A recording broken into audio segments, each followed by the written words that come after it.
Aloha. In this video I want to share with you some tips on how to play the Native American Style Flute. I have here a Mango F-sharp Native American Style Flute, and this applies for most mid-range flutes. They usually play the same. The higher the flute, the smaller it gets, and the easier it is to play because when you're playing the lowest note, it doesn't jump an octave as easily. You can blow harder. So this is an F sharp. This is a little bit in the deeper range of the mid range.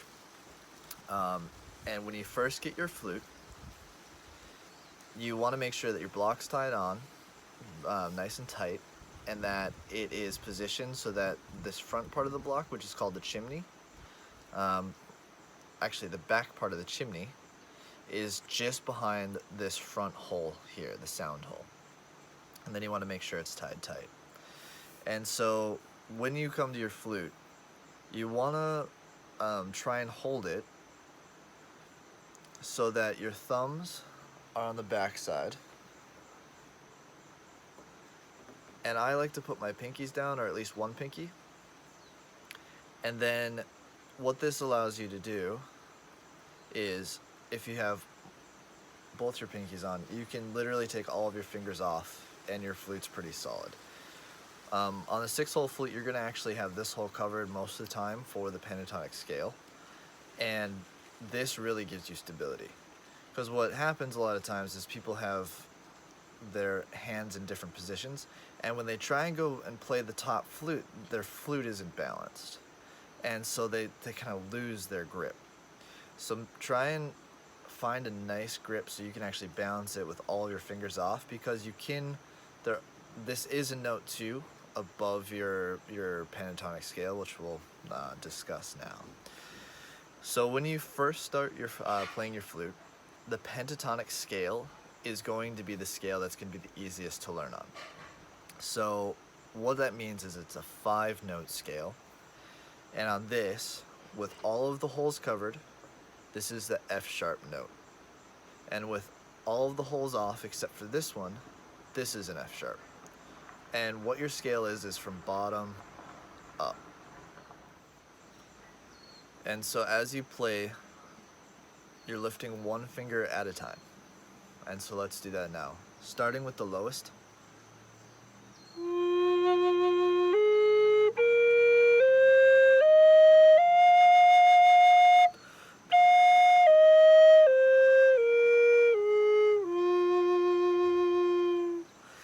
And so in playing that, I play 6 notes, but your top note and your bottom note are the same. They're both F sharps, so it's a 5-note scale.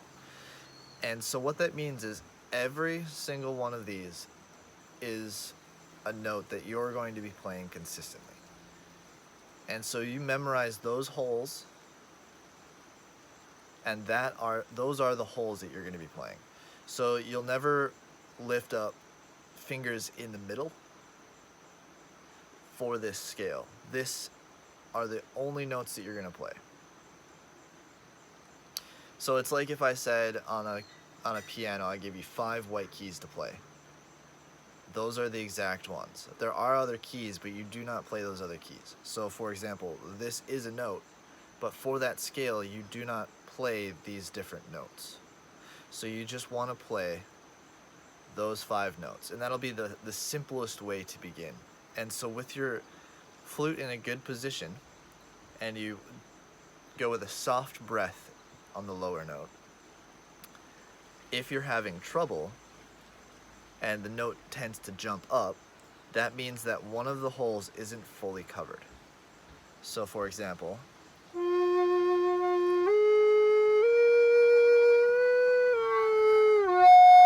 and it starts jumping up, this hole wasn't fully covered. So when you're playing the flute and you're having those problems, the majority of the time is that one of these holes isn't covered. If they're fully covered, you should get a good sounding note. The only thing is this bottom note. When you're starting off, you tend to put your fingers on nice and slow. This bottom note,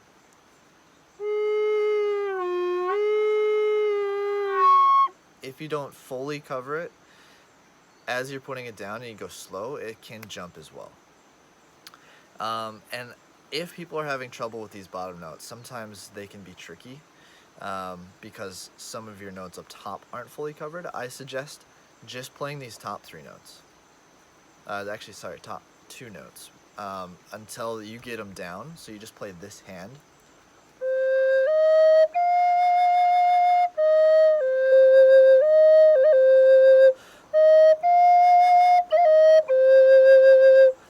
And then this hand stays on nice and solid. And then you can play these bottom 3 notes until you get these good.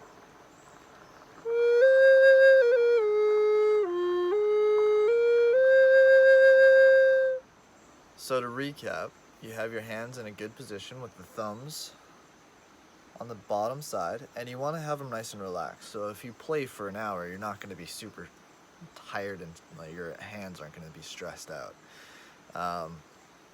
Pinkies can be helping. At least one of them really helps. And then your scale is up and down. And so one last thing is that if you blow really hard in this bottom 2 notes, you can tend to jump them up to the next octave.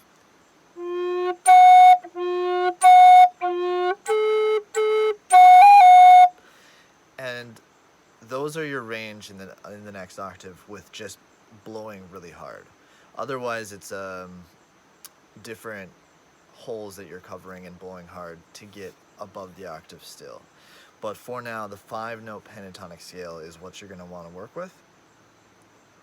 And make sure to cover the holes really nice and solid, but also try and keep a nice relaxed grip so your hands aren't cramping on you. And definitely take a break if you need. And then a nice even breath. One of the things that's really nice to do is when you blow in, some people just blow as hard as they can, and you're not going to get a nice sounding note. You want to blow to a point that's nice and even, right in the middle. If you blow too soft, it's going to sound weak. If you blow too hard, it's going to sound super airy and probably overblow on the bottom ones.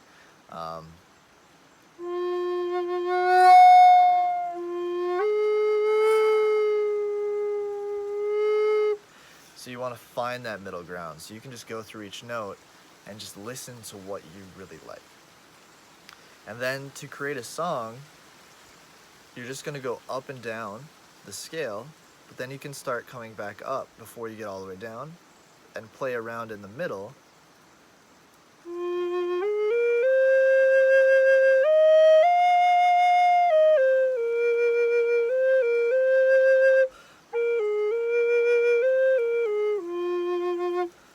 And all I did was the scale, just up and down, but then I didn't go all the way back down, and I started playing around with the middle and then back down. And that's a song. It's a beautiful song, and that's the simplest way to start.